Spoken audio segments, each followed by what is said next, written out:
국회팀 최돈희 기자와 오늘 회담의 성과와 한계 짚어보겠습니다. 어서 오세요. 예, 최 기자 먼저 오늘 회담 총평부터 해볼까요?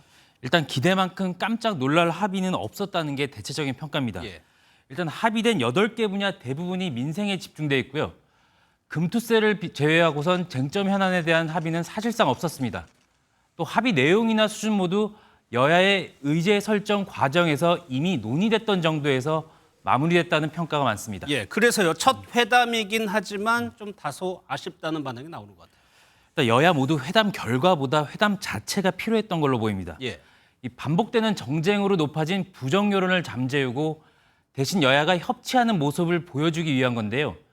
특히 두 대표 모두 차기 대권 주자로 거론되는 상황에서 각 당의 지도부 전열이 정비된 뒤에 이번이 처음 본인의 리더십을 확인시킬 수 있는 첫 기회이기도 했고요. 예.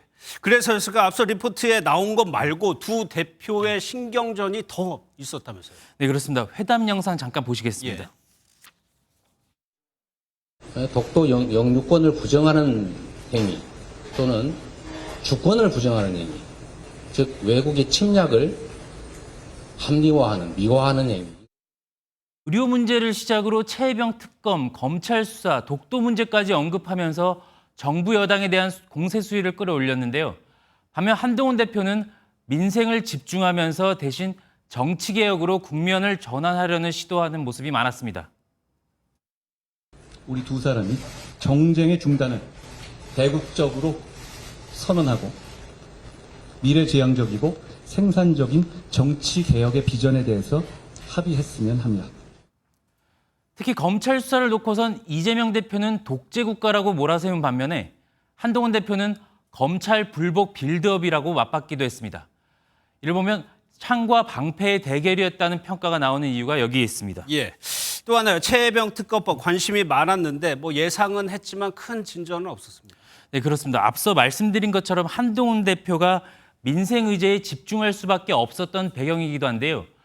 결국 제3자 특검 추진 여부의 키는 한 대표가 쥐고 있다는 게 확인된 셈입니다. 본인이 역으로 제안한 만큼 법안 자체를 거부하기도 쉽지 않고 반대로 수용하면 선 공수처 수사 후 특검이라는 당론과 대통령실의 입장과도 직면하면서 정부 여당의 반발이 불가피합니다. 의대 증원 문제 역시 한 대표가 적극적으로 나서지 못한 것도 이와 비슷한 맥락으로 보입니다. 예, 그럼에도요, 최 기자, 두 대표가 이번 회담으로 얻은 거는 뭐라고 봐야 돼요? 이번 회담 자체로만 보면 한 대표는 거대 야당 대표와 직접 소통하는 여당 수장으로서 위상을 보일 수 있었고요.